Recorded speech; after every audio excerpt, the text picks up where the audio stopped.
Ver ou não ver, eis a questão. Essa é a história de um garoto normal que, como todo mundo, tinha suas próprias necessidades. Ela será contada para que possamos refletir sobre a nossa função enquanto professores e do quanto crianças e jovens dependem da nossa visão de mundo. Um pouquinho antes do Marcos nascer. Júlio e Odete se conheceram ainda jovens e não foi difícil se apaixonarem. Eram simples, organizados, planejavam tudo. Nada fugia ao controle dos dois. Sobretudo, o orçamento. Afinal, tinham que pensar no futuro, na formação e, é claro, nos filhos. Não queriam uma vida de sobressaltos. Júlio se formou e lecionava matemática. Odete, muito criativa, trabalhava como artesã, fazendo toda sorte de objetos de linha, desde ponto, cruz até tricô e crochê. E assim se passaram 3, 5, 7, 9 anos, e a tão sonhada hora de serem pais, sem explicação aparente, não chegou. Depois de 10 anos de casados e sem filhos, a vida fez com que o caminho deles cruzasse com Cleópatra, uma gata mestiça de Angorá que apareceu machucada e desorientada. Foi paixão à primeira vista, e Odete transferiu carinhosamente para Cleo o seu instinto maternal, e a vida seguiu. Quis o destino que no aniversário do 12º casamento, uma guinada na rotina acontecesse. Júlio recebe um telefonema de Odete. Amor, vem almoçar em casa. Tenho uma notícia. Júlio chega apressado e vai logo sentando e almoçando. Eu gosto de almoçar com você em casa, mas isso me atrasa para o turno da tarde. Amor, sabe aquela irregularidade do meu ciclo? Ontem na consulta, o Dr. Nelson falou que não é motivo para preocupação. Ah, que bom. Entre uma garfada e outra, disse Júlio. Não é problema hormonal. Não era nada, viu? Eu te falei, você sempre com essas coisas. Ele disse também que não é menopausa precoce. Disso eu também já sabia. Você com 38 ainda é muito jovem para essas coisas. Já que você sabe tudo, me diz como é que vai ser pai aos 40 anos. Ser pai... O quê? Jura? Amor? Eu quase engasguei. A casa, a família, os amigos inundaram de alegria a vida dos dois. E Cleo? Cleo continuou fazendo parte da família, com seu jeito maroto, se enroscava em Odete no sofá enquanto ela cuidava do enxoval do bebê. A vida parecia não poder ter mais surpresa. A gravidez, apesar de Odete estar com quase 40, aconteceu sem sobressaltos. E em pouco tempo já sabiam que seria um menino, e o nome já estava escolhido, Marcos. Tudo passou muito rápido, e logo o quarto estava decorado com bichinhos, brinquedos e móveis. Nada poderia ser mais perfeito. Enfim, o grande dia chegou, e Marcos nasceu roliço e cabeludo. Marcos era mais do que eles desejavam, e a felicidade não podia ser maior. Mas aos 6 meses de idade, Odete comentou sobre a pouca expressão dos olhinhos negros de Marcos. Parecia não demonstrar interesse em olhar os brinquedos, tampouco reconhecia os rostos familiares. Não fixava o olhar em nada, nem seguia visualmente pessoas e objetos. Júlio dizia: Toda mãe é assim, sempre preocupada. Não é nada, ele é muito pequeno, você vai ver. Odete, na dúvida, resolveu levar Marcos ao médico. E as suspeitas se confirmaram. Havia algo de errado com a visão do filho. O pediatra encaminhou para o oftalmologista, que fez perguntas de praxe. Se havia caso de diabetes ou glaucoma na família, se a mãe teve toxoplasmose. Odete prontamente respondeu que não. Achava que não. O médico perguntou se eles tinham algum animal de estimação em casa. Cleópatra, pensou Odete em silêncio, e pediu um exame de fundo de olho. Os resultados, infelizmente, confirmaram aquilo que eles não queriam acreditar. Corioretinite macular. É uma infecção que ainda no útero havia atingido a retina do Marcos, e a cicatriz limitava seu campo visual. Odete tivera, sem saber, toxoplasmose assintomática, e o problema de visão do filho era uma decorrência disso.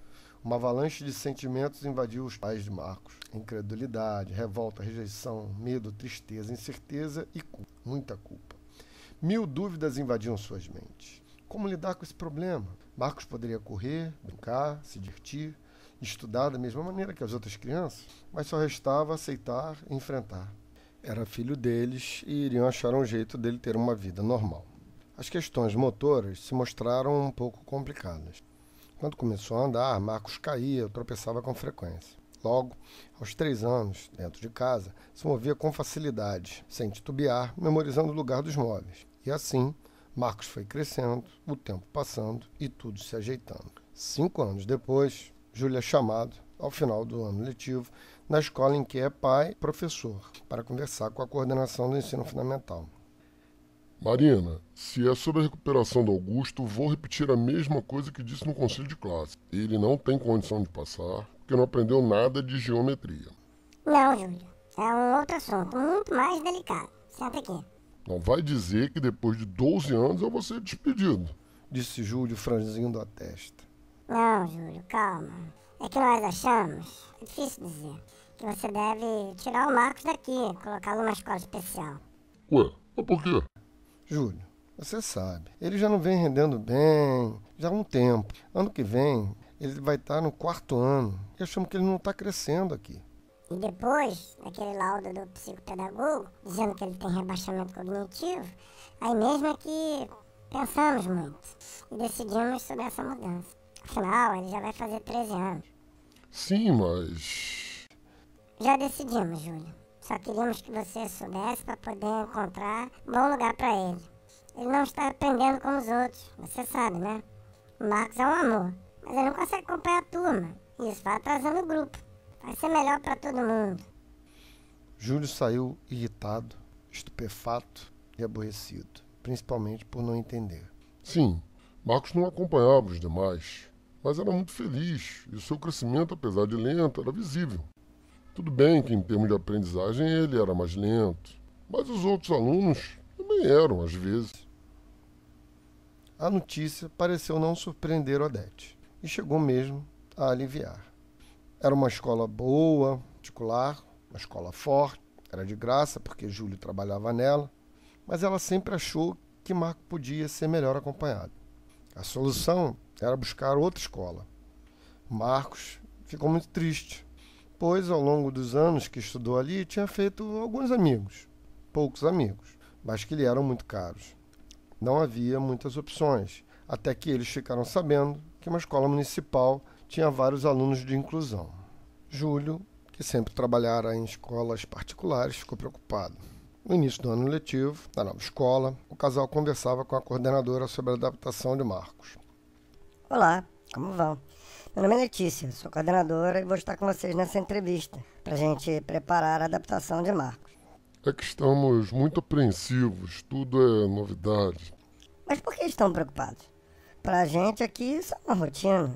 Todos os anos temos alunos com necessidades especiais das mais diversas. Alunos com baixa visão, por exemplo. Só no fundamental temos 3. Já estamos acostumados. Nossa, eu não imaginava. O que o Marcos tinha de adaptações na escola antiga? Como assim adaptações? Tirando o óculos e a lupa, acho que só uma boa dose de paciência e atenção, carinho, cuidado. Bom, a gente aqui trabalha diferente. Precisamos fazer várias adaptações. Mas antes, é necessário saber quais as reais necessidades dele, ok? Em princípio, vamos mudar a turma para que ele possa estudar na sala 303, que é uma das salas do 1º andar. Acho que ficará mais fácil para ele, não? Sim, mas isso não será um problema na escola?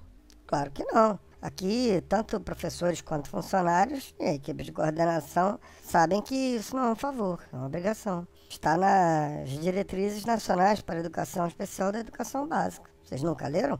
Mas, sabe, a nossa preocupação é que ele tem um laudo de déficit cognitivo, além da baixa visão. Aí, por que isso é um problema? Aqui nós fazemos adaptações, considerando aspectos físicos, curriculares, didáticos e avaliativos. Faz parte do nosso trabalho. A inclusão não pode depender da vontade de um e do outro. Senão, onde essas crianças vão estudar, não é? É importante que ele tenha uma boa socialização, que aprenda e seja feliz, que forme um bom relacionamento afetivo e social. Assim, ele aprenderá também com seus colegas. Eu vou fazer uma reunião com os professores para que eles sejam informados das nossas ações em relação ao Marcos. Ele sempre teve problema para fazer prova dissertativa porque as letras são muito pequenas. Aqui, ele além de poder fazer provas orais ou com a ajuda de alguém para ler, nós adaptamos as provas e imprimimos em tamanho Arial 24, com espaço duplo. A linha não pode ser muito longa. Ele usa lupa? Vou pedir à professora que olhe o material de aula para ver as adaptações possíveis e necessárias. Mas e os colegas? Na outra escola ele tinha muito problema com apelidos maldosos.